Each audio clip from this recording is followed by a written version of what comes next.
कि नीतीश कुमार जी को इन लोगों ने अब ऐसी स्थिति में पहुंचा दिया जहां उनका कुछ नहीं चलता है। लेकिन इस विषय में सच यही है कि डील पक्की है, डील हो चुकी है। तो बड़ा भाई जो कर रहे थे उससे उपेंद्र कुशवाहा ने कुछ सीख लिया, तो इसमें बुराई को दया आती है। क्या थे नीतीश कुमार जी, उनके लोगों ने ही बना दिया। बीजेपी के प्रदेश अध्यक्ष संजय जायसवाल से मुलाकात के बावजूद उपेंद्र कुशवाहा ने कहा है कि भाजपा से उनके तालमेल को लेकर कोई फैसला नहीं हुआ है। कुशवाहा ने कहा जब जब समय आएगा तब किसी पार्टी से गठबंधन करेंगे। आज तो संजय जायसवाल मुझसे व्यक्तिगत रूप से मिलकर धन्यवाद देने आया है। तस्वीरों के माध्यम से आप देख रहे हैं कि संजय जायसवाल, हालांकि उन्होंने बता दी कि आज बीजेपी के प्रदेश अध्यक्ष उनके घर पहुंचे थे। कुशवाहा ने उसके बाद मीडिया से बात करते हुए कहा कि संजय जायसवाल जी मुझे धन्यवाद देने आए थे, मैं भी उनका आभार जताया। बनाई है, नई पारी की शुरुआत हमने की है, तो सब लोगों की ओर से धन्यवाद मिल रहा है। हम लोग एक साथ काम करने वाले लोग हैं, मेरे मित्र हैं संजय जी, तो उनको भी जानकारी हुई। तो राजनीति में सब लोग हैं, मेरा कदम जिनको भी अच्छा लगा लोग धन्यवाद दे रहे हैं। तो इसी क्रम में आए और मुझको उन्होंने धन्यवाद दिया और हमारे यहाँ आए, घर पर आकर धन्यवाद दिया, तो हमने भी उनके प्रति आभार प्रकट की है। तो बस इसी रूप में मुलाकात थी। आगे आपसी सहयोग रहेगा दोनों का। बाकी और कोई बात करनी हो तो जाइए उनसे बात कर लीजिए ना। साथ गठबंधन होगा, हम बुला कर आपको बताएंगे ना।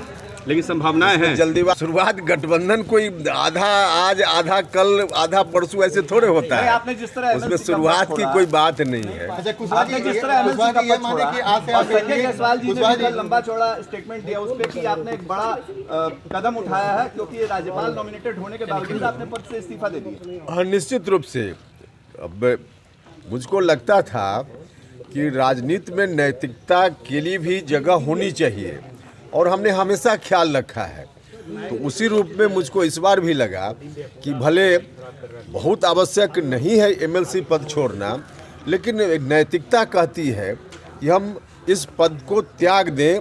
जैसे ही हमने पार्टी छोड़ी तो उस रूप में हमने चीज़ों को लिया है और उसके आधार पे इस्तीफा देने की बात हमने की। मुख्यमंत्री जी के आचार व्यवहार पर, उनकी बोलचाल की भाषा पर, जब उनका चेहरा हम लोग मीडिया में देखते हैं तब मुझको दया आती है। क्या थे नीतीश कुमार जी, उनके लोगों ने ही बना दिया। अब 2 घंटा 1.5 घंटा तक इंतजार करना पड़े बिहार के मुख्यमंत्री को अपनी मंत्रिपरिषद के किसी व्यक्ति के लिए, तो इससे बड़ा दुर्भाग्य कुछ हो ही नहीं सकता। लेकिन है, अब जो है वह हम लोग देख रहे हैं। क्या अभी कहाँ से क्या आप लोग मान लीजिएगा, चीज तय होगी उसके संदर्भ में फिर हम आपको बताएंगे। अभी क्या जल्दीबाजी। वही उन्होंने नीतीश कुमार को पलटी मार कहा है। उपेंद्र कुशवाहा ने कहा कि जेडीयू के कुछ नेता मुझे कह रहे हैं कि मैं बीजेपी के साथ पहले से सेटिंग करके तैयार था, अब पहले कब कहाँ अलाइनमेंट करना चाहिए तो मैंने नीतीश जी से सीखा है। हमने तो राजनीति में बहुत चीज़ अपने बड़े भाई नीतीश कुमार से ही सीखा है। जेडीयू के जो लोग मुझ पर आरोप लगा रहे हैं उन्हें देखना चाहिए था कि 9 अगस्त 2022 को नीतीश जी की किस तरह की सेटिंग थी। पहले शाम में 6 बजे अपने पार्टी के विधायक दल की बैठक, 7 बजे गवर्नर के पास जाकर मुख्यमंत्री का इस्तीफा, 8 बजे आकर दूसरी पार्टियों के साथ विधायक दल की मीटिंग में शामिल हो जाना, फिर 9 बजे रात में गवर्नर के यहाँ जाकर दावा करना कि हमको शपथ दिलाइए, ये हमको समझ में नहीं आया। उन्होंने ये भी कहा ललन सिंह के डर के बौखलाहट में बोल रहे हैं। उपेंद्र कुशवाहा ने कहा कि जेडीयू के अध्यक्ष ललन सिंह बिहार की जनता को इतना मूर्ख ना समझे। नीतीश जी ने एक बार नहीं दर्जनों बार सार्वजनिक तौर पर कहा कि अगला सीएम तेजस्वी यादव होंगे। विधायक दल की बैठक में ये भी बात कही, लेकिन जब हमने तेजस्वी यादव का विरोध करना शुरू किया तब से ललन सिंह बेचैनी में आ गए। उन्हें लगा कि जनता हमको ठीक कर देगी, तब से बयान बदल गया। जनता मूर्ख नहीं है। ललन सिंह बताए कि क्या जेडीयू में नीतीश कुमार से बड़े नेता हैं, वे जनता को उल्लू बनाना छोड़ दे, वे घबराहट में बोल रहे हैं। लेकिन ये सच है कि नीतीश कुमार और तेजस्वी, क्या लोग आरोप लगाते थे, नहीं आरोप लगाते थे, उनकी बातों का जवाब देना बहुत आवश्यक नहीं है। लेकिन थोड़ी देर के लिए हम मान भी लें कि लोग मुझको कह रहे थे कि बीजेपी के साथ इनका अलाइनमेंट हो गया है पहले ही, तो पहले कब कहाँ अलाइनमेंट करना चाहिए, यह तो बड़े भाई से उपेंद्र कुशवाहा ने भी कुछ सीखा है ना। हम तो उन्हीं से सीखे हुए हैं राजनीति में बहुत सारी चीज़, अपने बड़े भाई आदरणीय नीतीश कुमार जी से।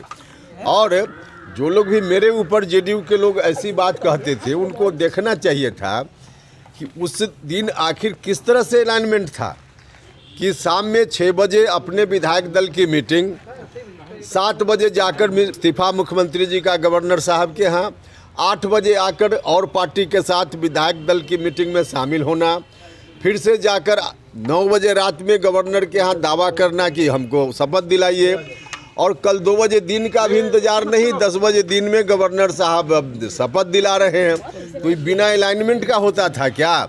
तो बड़ा भाई जो कर रहे थे उससे उपेंद्र कुशवाहा ने कुछ सीख लिया, तो इसमें बुराई क्या है कि जनता थोड़ी अशिक्षित हो सकती है लेकिन इतना मूर्ख नहीं है जितना ये लोग समझते हैं।